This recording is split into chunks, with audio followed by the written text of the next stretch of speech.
I decided to, with some of the bad peaches that did not make the cut for canning, because I've got to cut a bunch of spots out of them, I'm going to make peach salsa. I haven't done this for a long time. The last time I did it, I had real habaneros.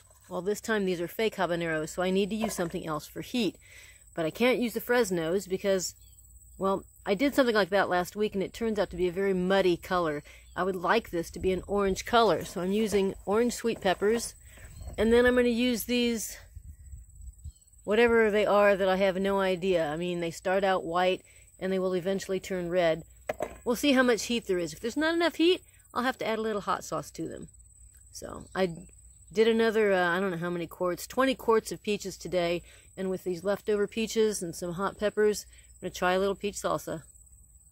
So a cup of vinegar, 12 cups of chopped peaches, 2.5 cups chopped onions, 2 to 5 habanero peppers, 2 red bell peppers. I will use orange bell peppers. Cilantro, I don't think so. My old one didn't call for that. Some honey. I might just use brown sugar for that. Cumin. Oh, I forgot to go out and get my garlic. I'll go do that. Oh, cayenne pepper. No, I could use an actual cayenne. So let's go outside. Let's get a garlic, a fresh garlic, and let's get a cayenne. Let's go. Okay. This is what I'm going to use to make more spaghetti sauce, marinara sauce. They're not quite ripe enough yet. The good thing about Roma tomatoes is they really keep. Like, they don't deteriorate nearly as fast, but they do need to be nice and ripe. So pass the mower into the onions were not so great. Picked a couple of them. Picked the largest bulb of garlic yesterday. The garlic made a really big difference in my marinara sauce. It was great. So I might save that one for next week's marinara. I don't think I need quite that much. These must be stiff neck. So which one should I pick? I don't know. We'll pick one of them and we'll go get we'll snip this off. Watch it fall. I tried tearing it off yesterday. That didn't work. There we go. All right, let's grab that. And let's head to the garden. I know oh, and these are the sweet. In fact, I picked some of these for the peach salsa. This was one of those 2 plants that was about dead. This is the plant that I told Stan to pull up because it was completely dead. Look at that, miracle plant. And this one was the half-dead plant, and these are the only orange yumlies I think I have, and they're wonderful.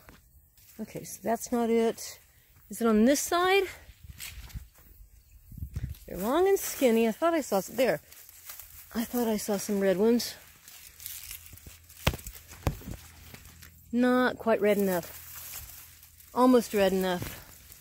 Red enough, here we go. And one is going to be plenty. Probably won't even need quite all of that.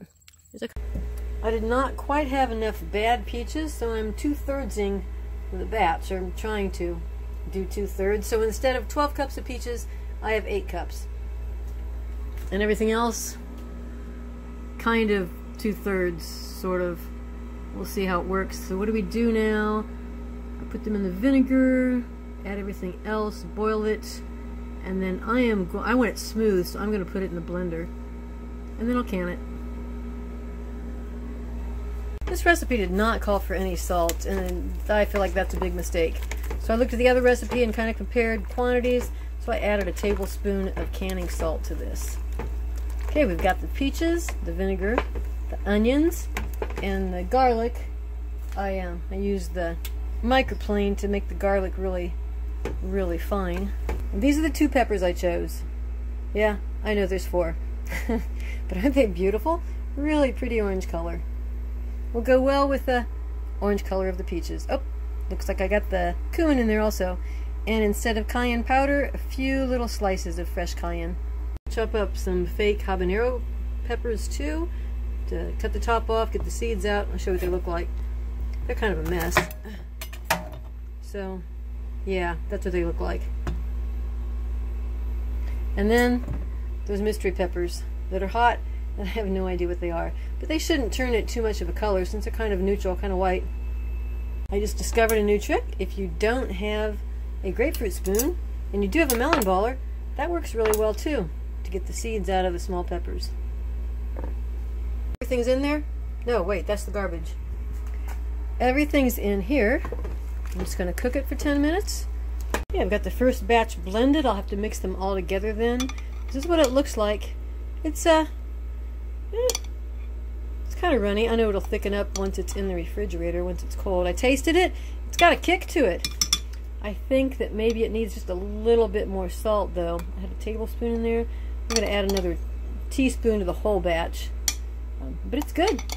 And I think once it's the flavors have sort of mellowed a bit, I think it'll be even better. Okay, I blended this in 3 batches.